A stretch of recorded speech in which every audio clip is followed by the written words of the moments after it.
ఏంటే తెగ రెడైపోతున్నావు? నేనెవరికోసం రెడీ అవుతానే, ఏదో అనాథాశ్రమంలో పెరిగిందాన్ని. ఆహా, నువ్వు ఇంతగా రెడై వెళ్తుంది ఆ శ్రీనుని మీట్ అవ్వడానికి కోసమని నాకు తెలుసు. చూడు, శ్రీను నాకు జస్ట్ ఫ్రెండ్ మాత్రమే, అంతకన్నా ఏం లేదు.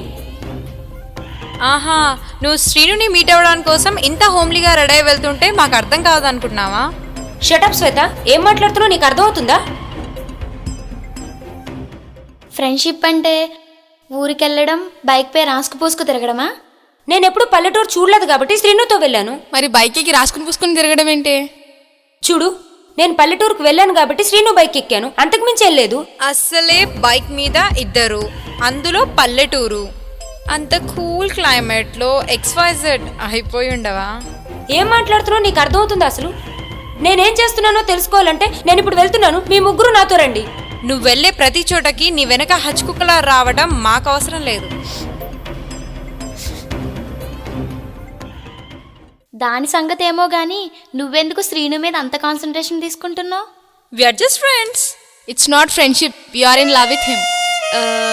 If it is true, I'm so happy. మరి దాన్ని ఎందుకు ఏడిపించావే? దాన్ని ఏడిపించడం నాకు చాలా ఇంట్రెస్ట్. అది ఏడుస్తుంటే నాకు చాలా ఆనందంగా ఉంటుంది. And now you go. వీళ్ళ ఫ్రెండ్షిప్ ఏంటో, వీళ్ళ గొడవలేంటో నాకేం అర్థం కావట్లేదు అసలు. థ్యాంక్ గాడ్, ఇలాంటి టెన్షన్స్ నాకైతే లేవు.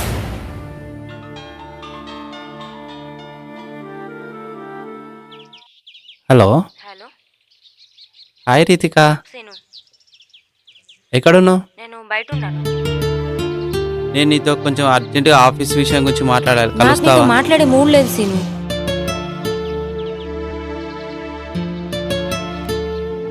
సరే వస్తున్నా. ఎక్కడా?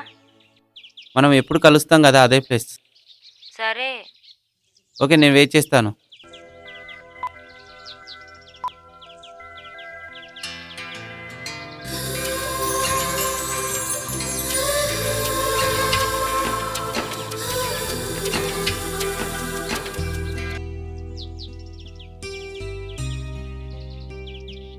హాయ్ శ్రీను. హాయ్ రీతిక, కూర్చో. ఏంటి డల్గా ఉన్నావు? ఏం లేదు, ఎందుకు పిలిచావు? నేను నీతో కొంచెం ఆఫీస్ వర్క్ గురించి మాట్లాడాలి రీతిక. చూడు, నాకు నీతో ఆఫీస్ విషయాలు మాట్లాడే మూడ్ లేదు. నా ఫ్రెండ్స్ మన రిలేషన్ గురించి చాలా చండాలంగా మాట్లాడుతున్నారు. అవును రీతిక, వాళ్ళు ఏమనుకుంటున్నారో ముఖ్యం కాదు, యాక్చువల్గా నువ్వేమనుకుంటున్నావు. మనం మంచి ఫ్రెండ్స్. సరే, ఇదంతా వదిలే, అసలు ఎందుకు పిలిచావు చెప్పు. ఎందుకు పిలిచానేంటి? నీతో ప్రాజెక్ట్ విషయం మాట్లాడడానికి నిన్ను ఇక్కడ రమ్మన్నాను. నేను బెంగళూరు వస్తున్నాను, అది కూడా మెల్కోటి సార్ చెప్పారు కాబట్టి. అంతకు మించి మన ఇద్దరి మధ్య ఇంకేం లేదు. అవును రీతిక, మన ఇద్దరి మధ్యలో ఏం లేదు కదా. సరే శ్రీను, ఇంతకీ మనం ఫ్రెండ్సే కదా? మనం ఫ్రెండ్సే, బయలుదేరుతున్నాం కదా ఈరోజు. ఓకే, సరే వెళ్దాం పద.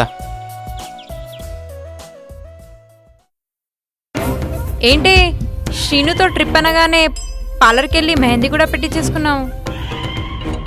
శ్వేత, ఏం మాట్లాడుతున్నావు నువ్వు? ఇది జస్ట్ ఆఫీస్ వర్క్ అంతే, నా పర్సనల్ అంటే ఏం లేదు. ఓహో, చూడండి ఎంత బాగా మేనేజ్ చేస్తుందో. ప్రొఫెషనల్ వర్క్ లో పర్సనల్ థింగ్ యాడ్ చేసి ఎంత బాగా మేనేజ్ చేస్తుందో. దీన్ని చూసి మనం నేర్చుకోవాలి. నేను వెళ్ళేది ప్రాజెక్ట్ వర్క్ కి అంతే. ఓ అలాగా, నిజమే కదా. ప్రాజెక్ట్ వర్క్ కోసం బెంగళూరు వెళ్తున్నారు. బెంగళూరు అసలే చాలా కూల్ క్లైమేట్ ఏరియా, అందులో పక్కన శ్రీను.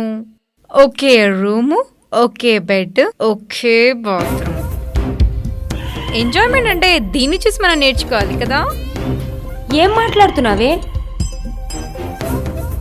నేనేమన్నానే, ఎందుకైనా మంచిది వెంట సేఫ్టీ తీసుకోవెళ్ళు, అదే కాండమ్.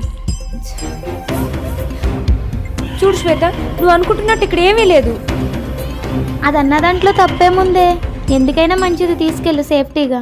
దీంతో పాటు నువ్వు కూడా చెడిపోతున్నావు. అవునే, మీరు నాతో ఉండి చెడిపోతున్నారు, ఈవిడేదో చెడిపోనట్టు. రేపు తెలుస్తుంది 3 నెలల తర్వాత రిజల్ట్, 9 నెలల తర్వాత అవుట్పుట్. ఛీ, దాని సంగతి సరే గాని అదే ప్లేస్లో నువ్వుంటే ఏం చేస్తావే? నేనైతే టికెట్ చిరిగినా ఫీల్ కాను. ఛీ, అది చెడిపోయిందని చెప్పింది కానీ ఇది నిజంగానే చెడిపోయింది. రావే, దీంతో ఉంటే మనము చెడిపోతాం. వెళ్ళంటే మీరు బాగా నాటకాలు ఆడుతున్నారు, మీకు మాత్రం ఉండదా ఏంటి ఇంట్రెస్ట్?